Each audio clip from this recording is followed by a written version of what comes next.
I'm just a co-member and a colleague or a student in MSc Psychology. And I can see that the voice is echoing. Can something be done? Have you opened two windows, your phone and the laptop? Phone and the laptop. No, phone is off. Just the Okay. laptop is on. Phone is not there. Your voice is Yeah, now echoing. it's better. Now it's better. Okay, fine. Okay. Yeah. Thank you so much. Okay. So today I'll be taking the lesson. Lesson is research and overview of abnormal child psychopathology in India. Let's see what is there in this lesson. Please move on to the next slide. So we will be learning about what is we will be learning and understanding the components of the research process. Then we will explore the various methods of studying behavior, like what happens when the child, when the abnormal child is getting affected. Then we will explore into various research strategies. This lesson is to be more precise. This is a very simple and very constructive lesson. Many of the things we have already studied in our semester 1 and 2. So this lesson, when you go through it, it will be very easy for all of you to understand it, because here many of the things are all repeated. And then we will explore psychopathology in India. Next slide. So when we talk about the research process is basically in abnormal child psychology. It is a best categorized as a multi-stage process. As we all know, when we studied about research paper, the RM, that is research methodology, we have studied how the research is planned. It is planned first with the hypothesis.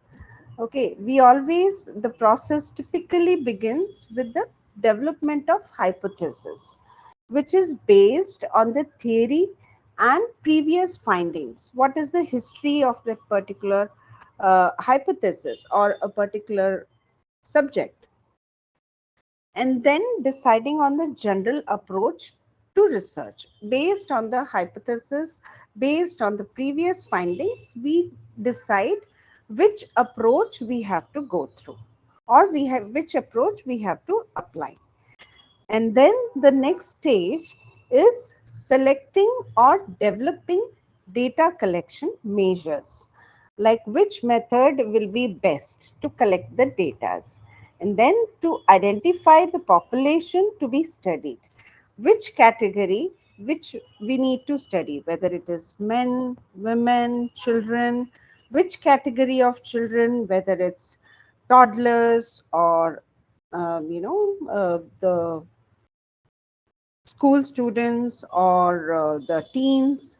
So this is what we have to basically identify them, and then developing a plan for sampling from the population, and then we have to take out the sample for each population.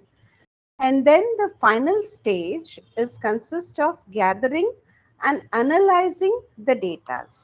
So based on the collected data, we analyze the information. And with that, we interpret the results in relation to the theory and previous findings. So with all this, I'm sure you all have remembered, which we have already studied.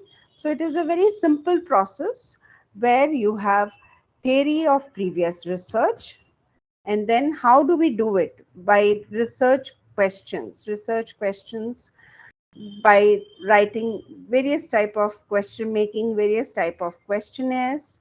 Then based on that, we have the hypothesis, and then what type of measurement we are planning to do, then the research design, which particular research we need to do it in a particular finding, and then data collection can be done in different ways, and then the final stages inference interpretations.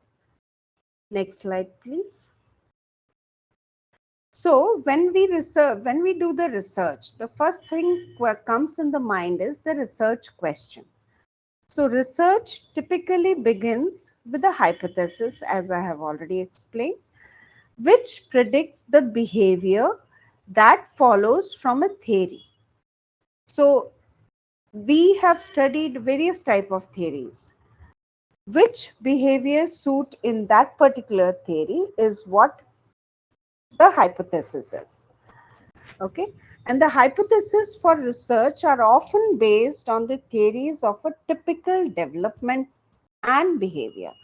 Say for example, when I ask what is the impact, what impact does growing up in a single parenting family have on for a children psychological adjustment? So what do you think, what do you think is the impact of a child growing up in a single parenting family comparing to a normal family? Can you add on your views? What do you think, what could be the impact on the child?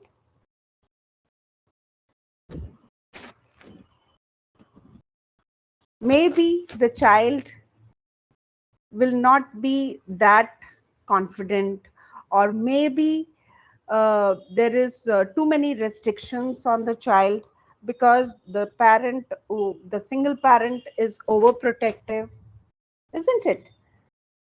So these are the simple things. Or if we think it, I'll give you another example. Like for example, is the child if the child is depressed these days, then a generation, what was it, why do you think the child is depressed nowadays comparing to the earlier age? Earlier age, there was no mobile, there was no distraction, there was no screen, not this much like how we see it today. The interaction among people, among family, sitting together physically and interacting, that was more. But nowadays, when we come on a dining table, everybody has their own gadgets in their hand, and nobody is interested in knowing how was your day, how did your day go. Everybody is scrolling reels or reading messages or typing some messages, right? So all those things does impact on on a child's mind and their behavior. Next slide, please. So let us now understand what is the importance of research in child psychopathology.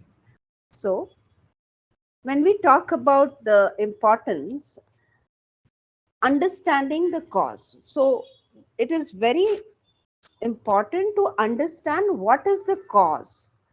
It can be identified as a biological, maybe there is some biological issues, or there can be any psychological issues, or there can be any social causes, which we will be discussing it when I go the presentation further.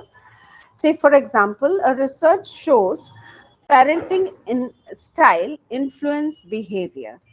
So, if a parent is very strict, the child will be very shy. He will be very, he will have some kind of fear to face people. And how they show by not looking up, not looking straight in your eyes. They start sulking, they start, uh, their body itself, their behavior itself will start showing those signs. And then improving diagnosis. How we can improve the diagnosis? We can help detect disorders early. That is what is called as early intervention. So why to wait when the situation becomes bad? When you feel that the child is showing some kind of behavior which shows that there is some problem. Say for example, excessive screen timing. And when the child starts rubbing the eyes, that is an indication that yes, it is affecting him. Okay, so the earliest we interfere and diagnose, that is the best option. And then developing treatments by creating therapy methods, certain things which is beyond the control of the parents, say for example extreme depression, where the child is just locking himself or herself in a room, not eating, not sleeping, crying continuously. All those are the severe level of depression. At that time, a therapist or a psychoanalyst or a counselor like us can help them to come out from that.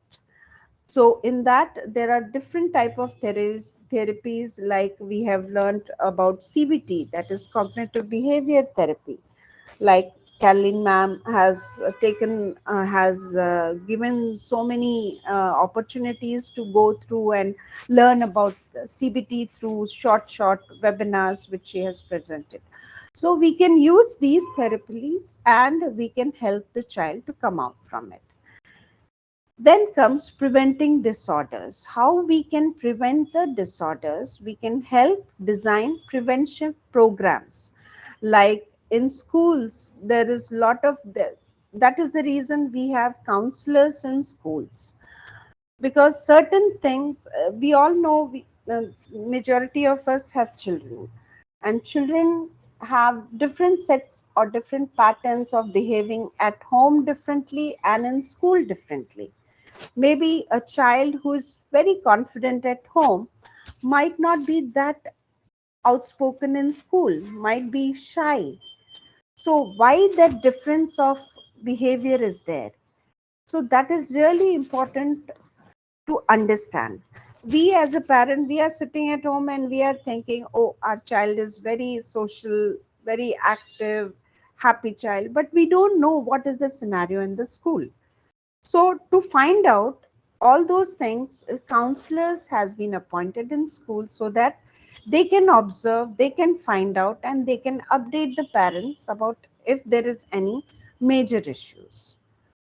Moving on to the next slide. So now we have, what are the common research topics? There are certain topics on which the research has taken care. The first thing is the nature and the distribution of childhood disorders. So, how do we, these questions are concerned with how disorders are defined, diagnosed, and expressed at different ages and in different settings and patterns of symptoms. So, they when we talk about childhood disorders, it's not about the behavior. We also talk about their patterns and what are the symptoms, whether a particular thing is being repeating again and again and setting a pattern. Okay, so these type of questions are frequently addressed through epidemiological research, which is a study of incidence, prevalence, and co occurrence of childhood disorders. Okay, this is a very technical term. If you don't, to be more precise, like as I said, as I explained in a simple way, the different settings and patterns of symptoms. That is the meaning of epidemiological research. Next is the correlates risk and causes. Now, most research in abnormal child psychology is designed to answer questions about relationship between three general variables and childhood orders, because most of the disorders are the results of multiple variable interacting with one another over the time. So, what does that mean? There is a there has been three variables which have been generally uh, yeah, they are interacting with one another, and because of that the disorder is being created. The research into risk and protective factors often requires the large samples of children be studied, and the and that multiple areas of child functioning, which is physical, intellectual, and psychological. So for that, to collect the data on these three variables, which is the physical, intellectual, and psychological behavior, so they assess on these three criteria for a long period of time and then only decide if the child has got any disorders as such. Then the next comes as the moderating and mediating variables. What is moderating? That is the factors that influence the direction of strength of a relationship of a variable of interest are called moderator variables. Mediator variables refers to the process, mechanism, or means through which a variable produces a particular outcome. So, what is the outcome of a particular variable? Suppose, for example, there is a physical issue. What is the outcome of that physical issue in the child? Whether the child is feeling you know uh, feeling incomplete, or the child is feeling that he is not that much efficient enough like the normal other children. Those type of factors, how does it affect, is what the mediator and moderator variables. Then comes the outcomes. The outcomes are basically the factors, no, that is, outcomes are the long term outcomes for a children or child who experience problems. Suppose there is a eating disorder problem. The child is continuously eating on a particular time, but multiple times. There is no fixed time for a child to eat. Okay, I'm not talking about the toddlers. I'm talking about the next stage of child where it is like between 7 to 12 years of children. So they may face these type of problems where there is a long term outcome is there in their physical problem, or for example, as I said, a eating disorder type of a problem. So that has to be monitored. Many childhood problems decreases or go away as child mature, but we need to know and approximate what age such improvement may be expected. Many of the problems, like for example, uh, bedwetting. Bedwetting, as in when the children grows, that bedwetting process will stop. Okay, so this is a simple example of understanding what could be the outcome, because as and when the age grows, these type of normal or these type of problems will also disappear. Then comes the intervention. As I mentioned earlier, early intervention. The the the faster you understand and the faster you observe and catch the problem, the better it is. So, how effective are our methods for treating or preventing child problems is what is the intervention. So, there are some type of intervention which is more effective because there are many of the interventions which are more effective than the others. Okay, so this is about these four common research topics. Next slide, please. Now, let's study about the methods of studying behavior. Uh, Mainly there these are the four methods, which is measurement, reporting, psycho psychophysiology, and neuroimaging and observation. Now let's explain about measurement. So, among the methods used in abnormal child psychology, what are the measurement methods we use? Like interviews, questionnaires, checklists, rating scales, psychological recordings, and direct observation of the behavior. These 4 5 things are there in the measurement. In reporting method is assess the perceptions, thoughts, abilities, attitudes, beliefs, feelings, and past experience of the child, parents, and teachers. So we need to make a report based on these factors, which is perception, thoughts, ability, attitude, belief. Okay. Then comes the psychophysiology and neuroimaging.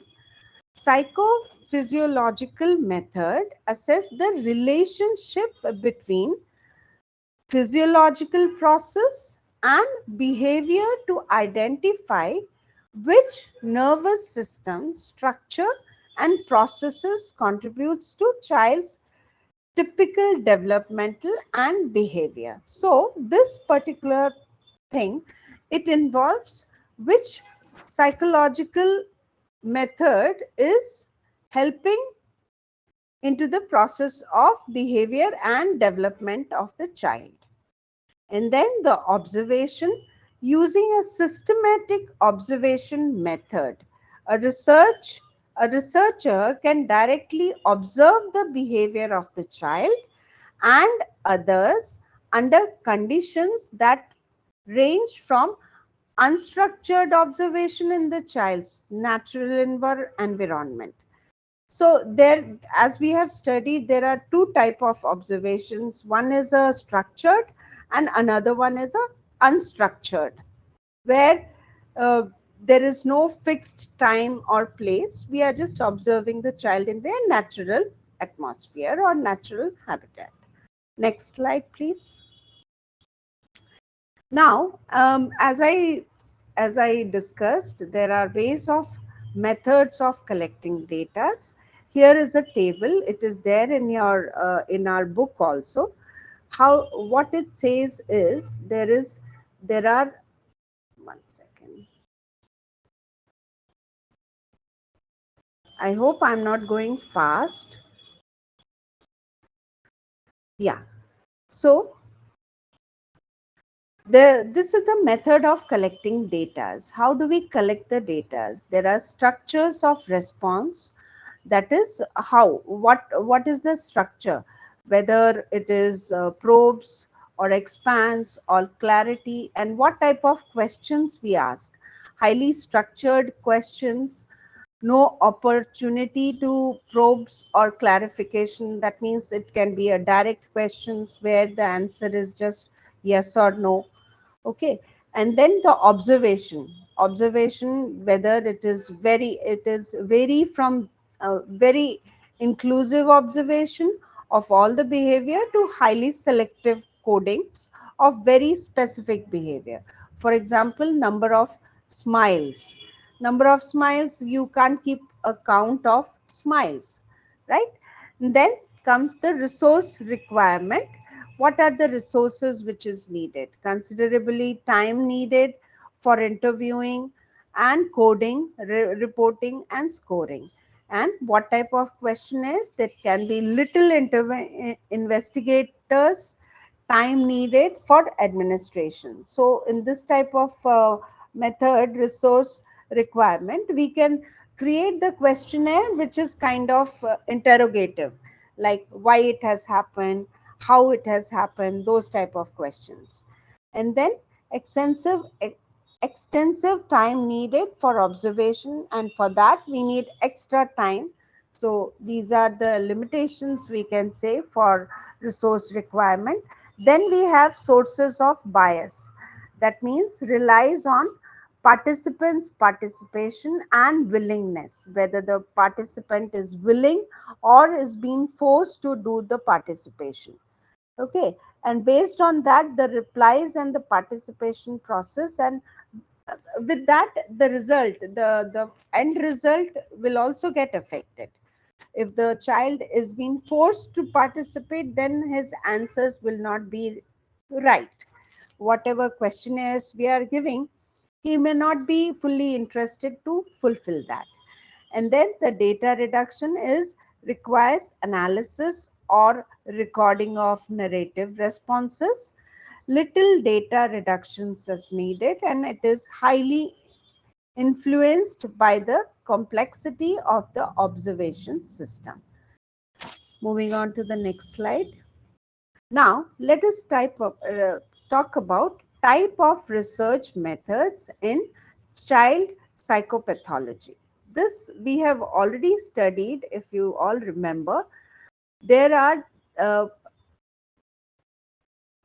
5 type of research methods: case study method, correlation research, then experimental research, longitudinal study, and cross-sectional study.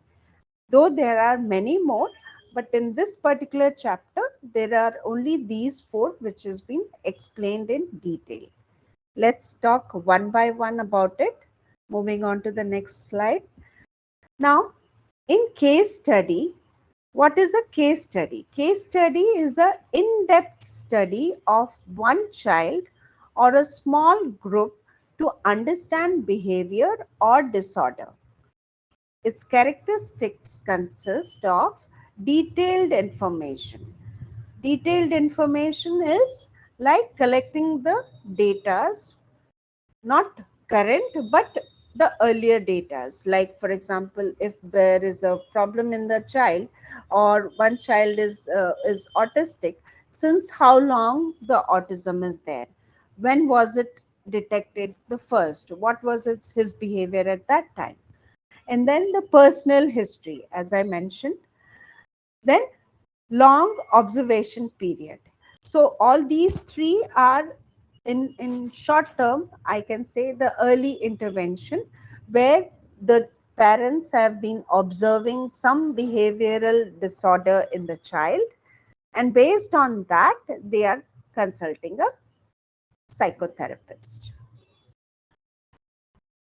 Say, as I mentioned the example, a child with severe autism to understand developmental patterns. Now, what are its advantages? It provides a deep understanding, because we are taking data, and we are collecting the history for a longer observation time. So it gives a deeper understanding, and it is useful for rare disorders. And its limitations are it cannot be generalized result to all the children. It is not one result for all the children. Based on the severity of the problem, the result will be different for each child. The next slide is correlational research. Correlational research means studies relationship between 2 variables. For example, research study the relationship between parent and child conflict and child aggression. So if there is a conflict between parent and child, how the child is becoming aggressive, that is the relation. And then the correlation, there are 2 type of correlation. One is a positive correlation, where both variables increase together, and more stress, that means more stress and more anxiety. So both the things are increasing together. And then the negative correlation is when one increase while the other decrease. For example, the parent support and then the less depression. So when the parent supports more, then the chances of having the depression is less. Moving on to the next one, experimental research. So, an experimental research is a scientific method where researchers manipulate variables to study cause and effect. We have studied about cause and effect theory. What are the causes and what are its effect? For example, an independent variable is a factory manipulated. Then a dependent variable is a behavioral measure. Control group variable is a no treatment group. An experimental group is a receiver treatment group. Say, for example, a behavior theory improves attention in a child who has got ADHD. So, with group treatment, experimental group behavior therapy, or control group therapy, these are the therapies which we can help with. These we can help the child who has got ADHD problem. Moving on to the next slide. Then comes longitudinal study. What is longitudinal study? It is a study of same children over a long period of time. For example, researchers follow 100 children from age 5 to 15 to study their development of anxiety. Okay, with this study, we will find out what are the developmental changes and what are how their behavior is changing with the age. But its limitation is it's time consuming, because 5 to 15 years, 10 years, they have to continuously observe the same set of children. So it is time consuming, and definitely when there is time, there are expenses also. So it is little expensive also. Moving on to the next one, which is a cross sectional research, which is a study of different age groups at the same time. Say, for example, study anxiety level in age 6, 10, and 15. What are the behavioral changes of anxiety in a 6-year-old, in a 10-year-old, and in a 15-year-old child? So, in that, there are different features. There are time, where it is long time and short time. And then the participants in longitudinal, we have the same individual, and the cross sectional, we have different individuals. And its purpose is, in longitudinal, we study development over time, and in cross sectional research, we compare age groups. What are the difference between 6 year of age and 10 year of age? And then moving on to the next one. Now, let us come almost to the end of the lesson, which is the overview of child psychopathology in India. What is the state of child psychopathology? So, the child mental health is becoming a growing concern in India. What are the reasons for that? The reasons are the academic pressure. There is too much of pressure on the children to score higher percentage. To a small LKG or first standard child is being pressurized to get the highest marks in the school or in the class. And for that, the parents will start putting or sending the child to tuitions or different classes. So, where the child is supposed to be active in the physical activities, he or she has the pressure to master the academic numbers or percentage.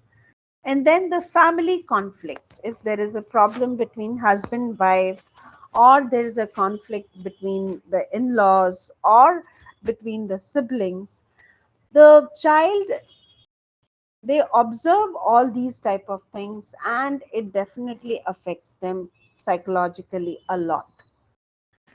Then the urban lifestyle where we have nuclear families, the culture, the ethics, what they are supposed to, the love which they are supposed to get from their grandparents, from their relatives, from their uncles and aunts and their cousins. Somewhere, because of this urban lifestyle, somewhere this nuclear family is booming up, and the the joint family concept is somewhere fading.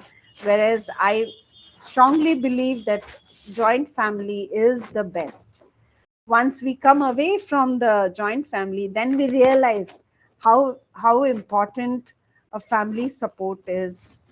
But there are situations where you have to move out for the job perspective ways, or maybe for the job reasons the family has to move out. At that moment, focusing on the child, giving them the utmost time, understanding them, listening to them makes a lot of difference.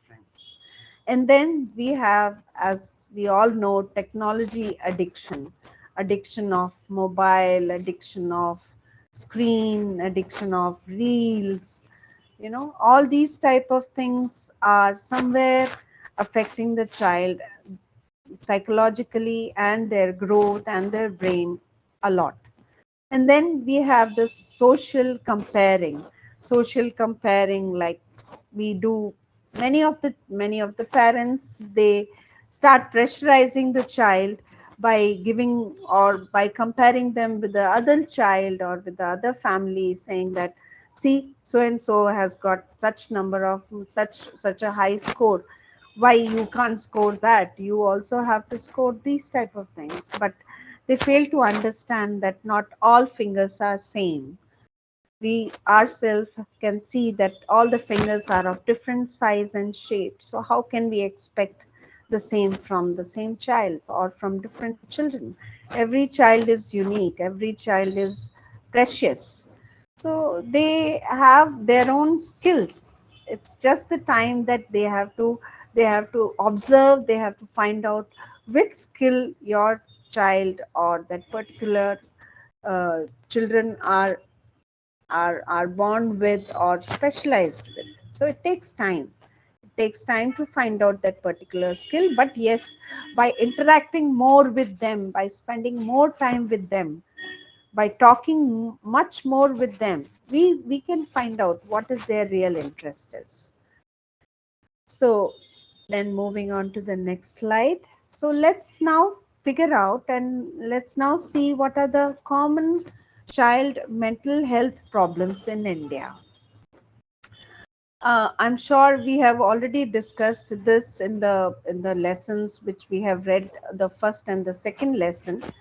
So there are disorders like ADHD, which is a attention and hyperactive problem, where the child cannot sit still in class. But I have observed that many of the teachers, many of the parents, they misjudge a child being hyperactive as ADHD, whereas the child may not be of coming into this disorder. But just because a child does not sit in one place does not mean that the child has got disorder. No. But now, because we have Google in our hand, the moment a mother sees that the child is running around here, there, jumping up and down, they start Googling. And they ask questions from Google that what could be the reason. And this is how they get misjudged or misguided. So not every child who is not sitting in one place is ADHD. Then comes is the autism spectrum disorder, which is a social communication difficulty where the child avoids eye contact. Again, here there are many misperceptions where we don't the main issue is we don't speak to the child. As a parent, we start thinking so many things. Why my child is not seeing me? Maybe the child is having some kind of fear, or maybe the child does not know the answer of it. But without asking these type of things, we decide, and we tag them that maybe my child or certain child is autistic. So these type of disorders, it's not the simple observation. It needs a detailed and a thorough checkup. There are list of things which has to be done to find out what is the disorders. These are simple examples, which are the behavior examples which I have kept it. So it is not just one, there are multiple things involved in it. And then we have LD, which is a learning disorder, which is a difficulty in writing and reading. In the previous semester, we have learned about the learning disorders, where there are different type of dyslexias, where there is dyslexia of numbers, dyslexia of alphabets, dyslexia of writing and reading it. So yes, this also we can see it when we see the pattern, when we coordinate with the teachers, when the teachers coordinate with the parents, then it is the better way to find out what disorder the child has got. And then comes the anxiety disorder, which is excessive fear and worry. So, very common fear and worry is the exam fear, where the child will start having palpitations, they find difficulty in breathing, or they start sweating, or many a times they get a blackout. So, these type of anxiety disorders are also pretty common. This happens mostly during the exam times. So this is and for these type of anxiety disorders, the best thing what can be supportive and what can be done is the talking, by giving them positive regards and keep motivating them that no, you remember. Affirmations are also very powerful in working with anxiety disorders. Then comes depression. Depression is a very severe problem, which is a persistent sadness. Now, to find out what is the reason for sadness, it takes a lot of time and a lot of study is needed, where the person is losing the interest in any kind of activity. So that also has to be observed. So whenever you see somebody that they are cutting off, they are not getting in touch with you, or not the person who was very active and suddenly not to be seen. I'm not saying that every person will be depressed, but reach out to them. We don't know, they might be in need of help, but because of the social pressure and social obligations, because people feel that telling someone that I am depressed is a big thing, and they will tag me as I'm going through depression, where the problem might be a very simple thing, that he or she might be needing a person just to take out his emotions or his feelings out. So that does not mean that the person is depressed. So we see a lot of people around us. So if you have any such friend who is been in touch with you and suddenly they are not talking to you or not answering your messages or calls, reach out to them. We don't know what could be the problem. But yeah, there are, so these type of mental issues are there, which needs early intervention, which needs to be addressed the moment you realize something has happened. Moving on to the next one. Now, there are some factors, as I discussed earlier, there are some factors which influence the child's psychopathology in India. So, in that, the first thing is the biological factor, that is the genetic brain development, which is a medical condition. For example, a child may inherit genetics like ADHD. So, if the mother, father, or even the grandparents have got ADHD issues, it is quite possible that the child will also get the same. Then the psychological factors like the low self esteem or poor emotional regulations or trauma, you know, all these type of things will affect the child's psychological state.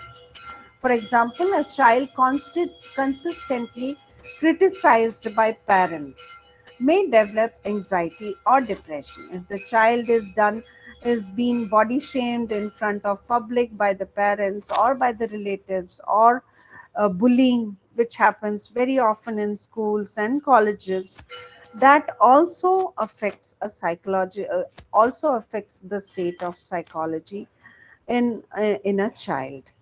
And then the social factors, where there are conflicts in the family, or there is poverty or school pressure or peers, or as I mentioned, bullying, right? So if a child is bullied in school, it may develop into social anxiety. The child will stop interacting, will the child will start hiding himself or herself from the crowd, will not be uh, will not be interested in facing any stranger or talking with any person. So these type of factors does influence the child. Moving on to the next. What is the role of a family in child's mental health? Family, I feel, plays the major role in the child's mental health, because the it depends on which parenting style you are adapting.